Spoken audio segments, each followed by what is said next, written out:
Lemru project, coal block चाहिए या जंगल, दो भागों में बटे विधायक, प्रोजेक्ट पर फैसला टेढ़ी खीर। छत्तीसगढ़ के जशपुर, बलरामपुर, सूरजपुर, कोरबा जिले के जंगलों को जोड़कर तैयार किया जा रहा लेमरू हाथी प्रोजेक्ट इन दिनों सरकार के लिए नई मुसीबत बन गया है। इसकी वजह है हाथी रिजर्व प्रोजेक्ट का आकार, जिसे 1995 वर्ग किलोमीटर से घटाकर राज्य सरकार 450 वर्ग किलोमीटर करना चाह रही है। इस मामले में अंतिम फैसला कैबिनेट की बैठक में लिया जाएगा। सरकार का इसे छोटा करने के पीछे तर्क यह है कि प्रोजेक्ट की सीमा से लगे हुए जशपुर, बलरामपुर, सूरजपुर, कोरबा के 7 विधायकों ने इसे छोटा करने की मांग की है, जबकि इसके उलट अंबिकापुर विधायक और स्वास्थ्य मंत्री टीएस सिंहदेव पत्र लिखकर इस पर आपत्ति दर्ज करा रहे हैं। उन्होंने लेमरू प्रोजेक्ट को छोटा न किए जाने की मांग की है। उन्होंने इसके 3000 वर्ग किलोमीटर क्षेत्र को नो एरिया घोषित किए जाने की भी मांग की है। इसके समर्थन में धर्मजयगढ़ के विधायक लालजीत राठिया भी आ गए हैं। उन्होंने पत्र लिखकर एरिया कम करने पर आपत्ति दर्ज कराई है। लेमरू प्रोजेक्ट का 1995 वर्ग किलोमीटर का जो हाथी रिजर्व है, प्रेजेंटेशन कैबिनेट के सामने दिया गया, अंतिम फैसला होना बाकी है, इसलिए नोटिफिकेशन नहीं हुआ। यदि कम ज़्यादा करना है तो कम ज़्यादा के लिए कैबिनेट को ही अधिकार है, वही प्रस्ताव जाएगा, वही तय होगा। उधर इस प्रोजेक्ट पर एक राय नहीं होने पर विपक्ष को बैठे बिठाए मुद्दा मिल गया है, इसलिए विपक्षी दल इस प्रोजेक्ट को छोटा करने पर सवाल उठा रहे हैं। इसके अलावा विधायकों के बटे होने के मसले पर भी विपक्ष चुटकी ले रहा है। वो पत्र अपनी मर्जी से नहीं लिखा है, वो पत्र उनसे लिखवाया गया है। और अब ये सरकार भी इसको छत्तीसगढ़ के जंगलों की चिंता नहीं है, छत्तीसगढ़ के वनवासियों की, आदिवासियों की चिंता नहीं है, छत्तीसगढ़ में हाथियों के जीवन बचाने की चिंता नहीं है। इसको अब चिंता है तो सिर्फ उद्योगपतियों के हितों को संरक्षित करने की चिंता है। वैध और अवैध दोनों प्रकार से पैसा इकट्ठा करने की चिंता है।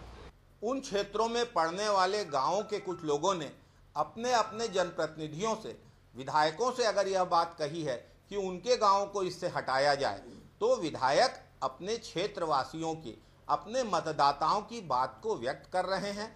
और मंत्रिमंडल में यह विषय यदि आएगा तो छत्तीसगढ़ के सर्वश्रेष्ठ हित में जो होगा वही कांग्रेस की सरकार करेगी, वही भूपेश बघेल जी की सरकार करेगी। ये भाजपा के द्वारा क्रिएटेड प्रॉब्लम है जंगली हाथियों की, लेकिन इस समस्या के समाधान के लिए कांग्रेस सरकार सतत काम कर रही है। लेमरू प्रोजेक्ट के विस्तार और एरिया कम करने के पीछे असली वजह सरगुजा, कोरबा, रायगढ़ जिले में प्रस्तावित 1 दर्जन से ज्यादा कोल ब्लॉक हैं। अगर लेमरू प्रोजेक्ट हाथी कॉरिडोर बनता है तो यहाँ पूरे कोल ब्लॉक का उपयोग नहीं हो पाएगा, इसलिए सरकार यहाँ इसका एरिया कम करने के पक्ष में है। वहीं कुछ विधायक लोगों के विस्थापन और जल जंगल बचाने के लिए इसके विरोध में आ गए हैं। ऐसे में कोल ब्लॉक और जंगल में सरकार को किसी को चुनना होगा। मोहन तिवारी, बंसल न्यूज, रायपुर।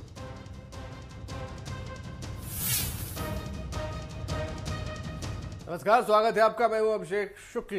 लेमरू प्रोजेक्ट पर एक बार फिर से संकट आ गया है। संकट इसलिए है क्योंकि जो एक फैसला किया गया था उसके एरिया को लेकर, वो यहाँ पर एक बार फिर से दिक्कत में आ गया है।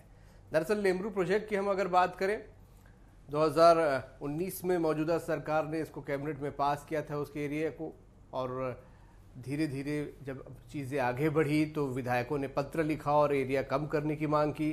स्वास्थ्य मंत्री टीएस सिंहदेव का भी जिक्र आया कि वो भी चाहते हैं कम किया जाए, लेकिन एक पत्र लिखकर उन्होंने उसमें नाराजगी जता दी और कहा कि ये पूरा मामला गलत है। उन्होंने किसी भी तरीके से एरिया कम करने को नहीं कहा, नो गो एरिया की बात की। हालांकि वन मंत्री ने साफ आज किया कि कैबिनेट में पूरा मसला जाएगा, वहां पर जो भी फैसला होना है घटाने बढ़ाने को लेकर वो फैसला किया जाएगा। हमारे साथ तमाम मेहमान जुड़े हैं, इसी पर हम चर्चा करेंगे। रजनी सिंह जी भाजपा से हमारे साथ, बहुत स्वागत आपका। सुरेंद्र वर्मा जी हैं कांग्रेस से, बहुत स्वागत। वन्यजीव प्रेमी नितिन सिंघवी जी हमारे साथ, बहुत स्वागत। नितिन जी, पहले मैं सवाल आपसे ही करूंगा, ये लेमरू प्रोजेक्ट क्या है, क्या दिक्कतें दरअसल इसमें आ रही हैं, छोटा या बड़ा करने के क्या फायदे होंगे इसमें? देखिएगा, इसको एलिफेंट के मूवमेंट्स के लिए, जब एलिफेंट्स बहुत जगह हमारे यहाँ पर छत्तीसगढ़ में, झारखंड और उड़ीसा से आ गए और काफ़ी लंबा समय हो गया, तो इनके मूवमेंट के लिए ये एक बनाने की बात हुई। सबसे पहले जो है वो हम लोगों ने 1143 स्क्वायर फीट इस वर्ग किलोमीटर की बात की, फिर उसको और बढ़ाया गया, फिर अब कम करने का वन विभाग ने प्रस्ताव दिया है। आप देखेंगे जो पत्र है वो पीसीसीएफ वाइल्ड लाइफ की टीप के आधार पर लिखा गया है। पीसीसीएफ वाइल्ड लाइफ और वन अधिकारियों का ये दायित्व है कि वो हमारे राजनेताओं को वस्तु स्थिति से जंगल का महत्व, जलवायु संकट, बायोडायवर्सिटी संकट के बारे में बताएं। ये 450 वर्ग किलोमीटर करे जाने का लॉजिक क्या है, इसका कोई साइंटिफिक कारण उस पत्र में कहीं नहीं लिखा है वन अधिकारी ने। जबकि जब ये 1143 किलोमीटर किया गया था तो बादलखोल, समरसोत और तमोर पिंगला, ये 3 सेंचुरीज का अगर हम एरिया कैलकुलेट करेंगे तो 1143 स्क्वायर किलोमीटर आता है। 1995 पे भी बात करेंगे तो उड़ीसा से लेके, झारखंड से लेके एटीआर कान्हा इसलिए टाइगर रिजर्व तक के जो अरण्य क्षेत्र है वो लगभग 1700 से 1800 वर्ग किलोमीटर पे आता है। तो 1995 भी लॉजिकल था। 450 वर्ग किलोमीटर कैसे लॉजिकल हुआ? मतलब 20 किलोमीटर बाय 20 किलोमीटर 450 हो जाएगा लगभग। जी जी। हाथी एक दिन में 20 किलोमीटर चल लेता है। इसका औचित्य क्या है? इसका वन अधिकारी बताएं। और वन अधिकारियों को आज हमारे राजनेताओं को बताना चाहिए कि हम कितनी बड़ी जलवायु संकट में हैं और बायोडायवर्सिटी जो जंगल हमारी मेन रक्षा कर रहा है और हाथी उस बायोडायवर्सिटी का एक अति महत्वपूर्ण अंग है। हमको उसकी रक्षा करना है, हमको जंगल की रक्षा करना है। आज की स्थिति में मानव गतिविधियों से महत्वपूर्ण प्रकृति का अधिकार ऊपर हो गया है। प्रकृति का अधिकार बचाना है तो हमारी मानव जाति का अस्तित्व बचा रहेगा, अन्यथा आने वाले हम पॉइंट ऑफ नो रिटर्न पे आ चुके हैं। यूनाइटेड नेशन कई बार वार्निंग दे चुका है। हमारे अधिकारियों को अपनी इनकॉम्पिटेंसी छोड़ना पड़ेगा और हमारे राजनेताओं को जो उनका दायित्व है वस्तु स्थिति से बताना पड़ेगा। ये इससे संबंध में मेरा कहना है। बिल्कुल। चलिए, हमारे साथ सुरेंद्र वर्मा जी भी हैं सरकार का पक्ष रखने के लिए, कांग्रेस का पक्ष रखने के लिए। सुरेंद्र जी, क्या तर्क है इसके पीछे जो सवाल उठा रहे हैं सिंघवी जी? यहाँ पर आखिरकार अधिकारियों को टिप के आधार पे पूरा एरिया कम करने की बात कही गई, अधिकारियों ने वस्तु स्थिति नहीं बताई, इस वजह से एरिया कम करने की नौबत आ रही है। अभिषेक जी, निश्चित रूप से नितिन जी की चिंता है, एकदम जायज है। ये जो लेमरू रिजर्व का जो एलिफेंट क्षेत्र है, अति संपन्न जैव विविधता वाला क्षेत्र है और इसके लिए लगातार प्रयास किया जा रहा है। हाथी और मानव का अंतर्द्वंद है, उसको रोकने के लिए इस प्रोजेक्ट की कल्पना की गई। 15 साल की भारतीय जनता पार्टी के शासनकाल में इस पर सफलता प्राप्त नहीं हुआ। कांग्रेस इसके लिए लगातार प्रयास कर रही है और अभी सार्थक दिशा में आगे भी बढ़ रही है। मूल बात अभिषेक जी, 450 वर्ग किलोमीटर का प्रस्ताव जो है पूर्ववर्ती सरकार के समय में भारत सरकार को भेजा गया था। 1976 में चूंकि वन और वन्य प्राणी जो है वो संवर्ती सूची में डाल दिया गया था, इसलिए दोनों की सहमति जरूरी है और सरकार के द्वारा उक्त प्रस्ताव को सहमति भी दे दी थी, लेकिन रमन सिंह जी की मंशा नहीं थी, रमन सिंह सरकार की मंशा नहीं थी, इसलिए उक्त में अधिसूचना जारी ही नहीं किया गया। उसके बाद अभिषेक जी, अगस्त 2019 में भूपेश बघेल सरकार की बैठक में 1995 वर्ग किलोमीटर का प्रेजेंटेशन हुआ, लगभग सहमति बन गई, जो कि अभिषेक जी इसके संदर्भ में वन्य संरक्षण नियम 1972 की धारा 36(1) में जो प्रावधान है, ग्राम सभा और वहां प्रभावितों के अधिकारों की संदर्भ में चर्चा करके निर्णय लेने का प्रावधान किया गया है।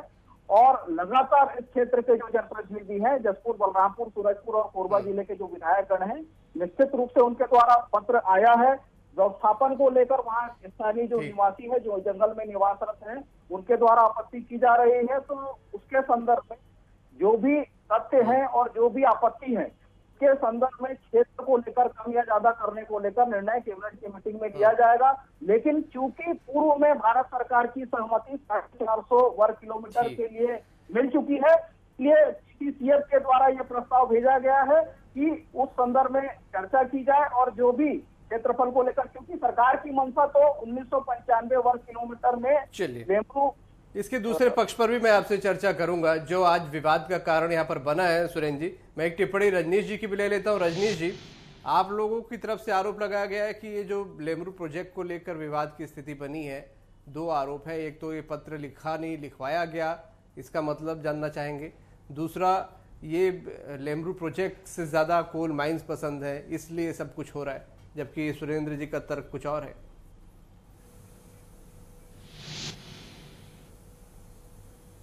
अभिषेक जी, एक तरफ हम देख रहे हैं कि हाथी के मुद्दे पर संवेदनशील कई घटनाएं हो रही हैं और अभी हम लगातार देख रहे हैं कि मानव और हाथी में द्वंद्व चल रहा है। अभी हमारे कांग्रेस के मित्र जो भूमिका बना रहे थे वो समझ में आ गया है। अब इसको भी आप मान लीजिए कि कैबिनेट में क्या होने वाला है। और मैं ये बोलना चाह रहा हूँ इसमें कि जब ये 2019 में विधानसभा में लेकर के आए, बड़ी बड़ी बातें किए हैं, पूरा ऑन रिकॉर्ड है, वो सब रिकॉर्ड अभी मिल जाएगा। सरकार ने अपनी क्या क्या दलील दी थी कि हम जंगल को बिकने नहीं देंगे, उद्योगपतियों को कोयला खोदने नहीं देंगे, छत्तीसगढ़ के संसाधनों का उपयोग करने नहीं देंगे, हम वहाँ बहुत बड़ा क्षेत्र बनाएंगे।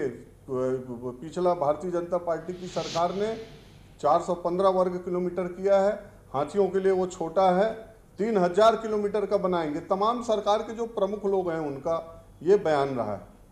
अब अचानक 2.5 साल बाद, अभी सिंघवी जी कह रहे थे, मैं बिल्कुल उनकी बात से सहमत हूँ, वो कह रहे थे कि अधिकारियों किस आधार पर किए हैं।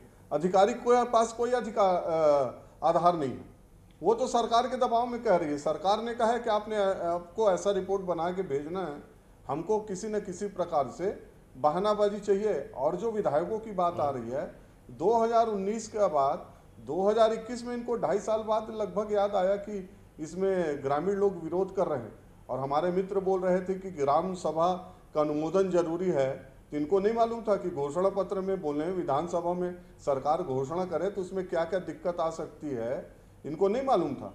ये जानबूझ के किया जा रहा है।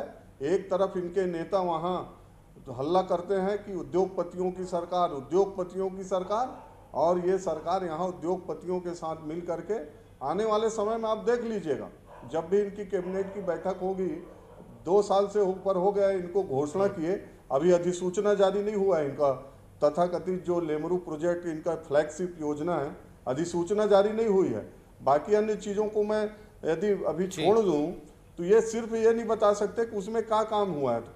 हर काम में अभी ये बोल रहे थे ना कि इसमें हमको भारत सरकार ने सहयोग नहीं दिया, इसमें नहीं दिया, तो भारत सरकार का ये तो नाम लेते रहेंगे। 2.5 साल बीत गया है, ऐसी करने वाले हैं ये।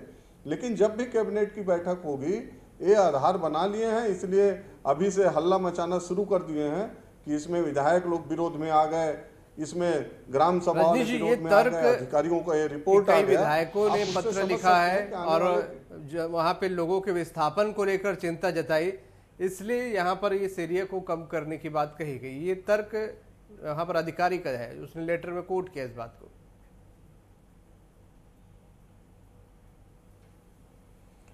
मैं अभिषेक जी, इसमें विस्थापन करने की जरूरत, जब उसको हम लेमरू प्रोजेक्ट में घोषित कर रहे हैं तो अभी एकाएक उनको स्थापित करने की क्या जरूरत है। वो तो जब आप सब कर लेंगे, जब हाथियों के लिए रिजर्व कर लेंगे, सब हो जाएगा, उसके बाद होगा। बल्कि अभी उसको कोल ब्लॉक देंगे, तत्काल उनको स्थापित, क्या कोल ब्लॉक देंगे, 12 जो कोल ब्लॉक हैं, तो क्या उनको स्थापित नहीं किया जाएगा, वहीं रहेंगे।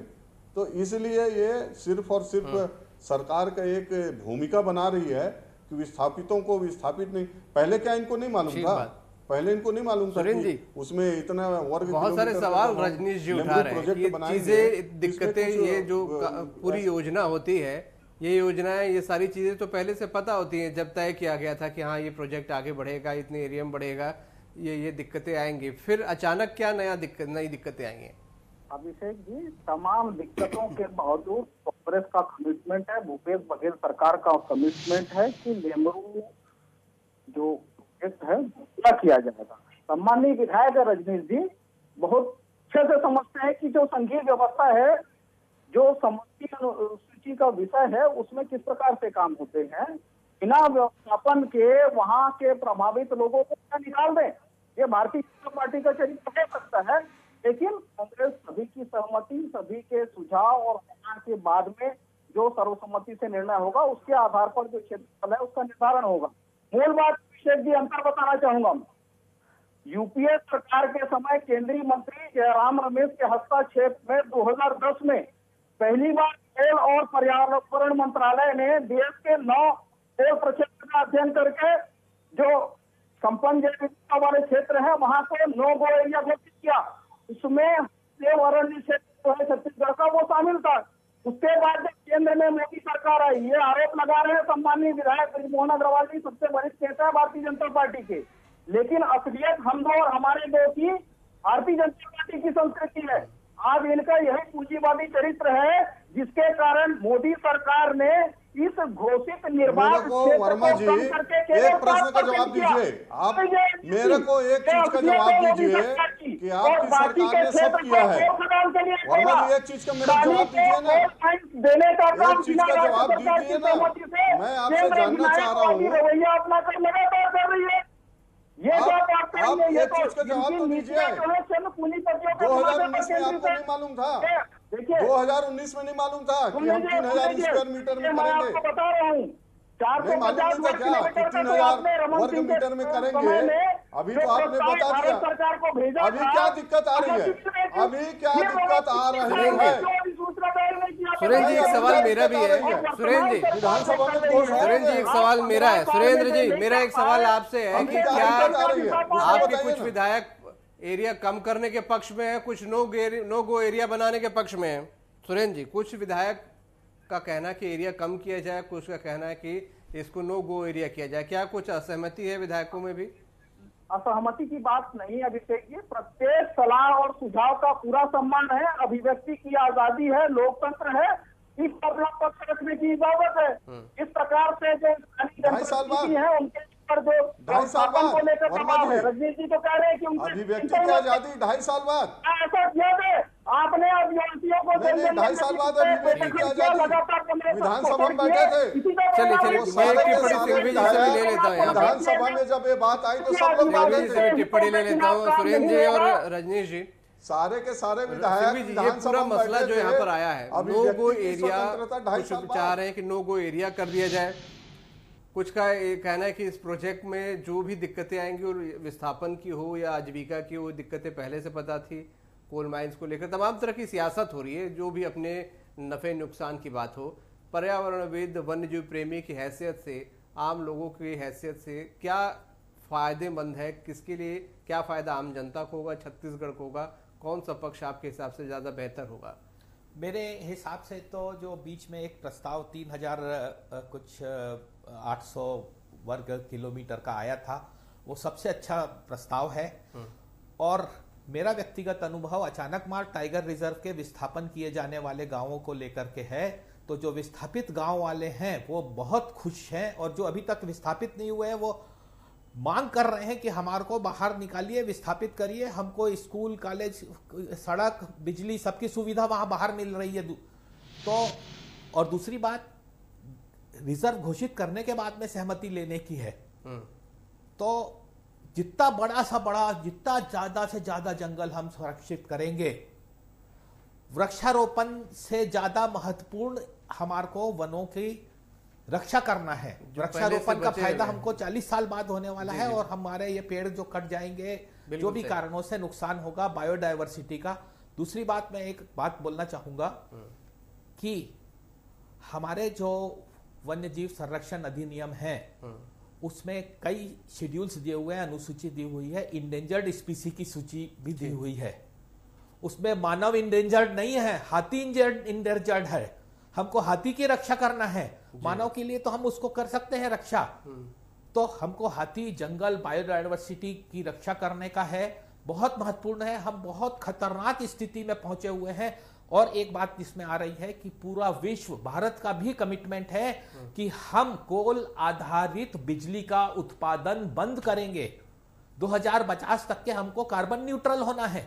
अभी हम कोल खदानों को और खोल दे रहे हैं, हमको तो उल्टा चलने का है।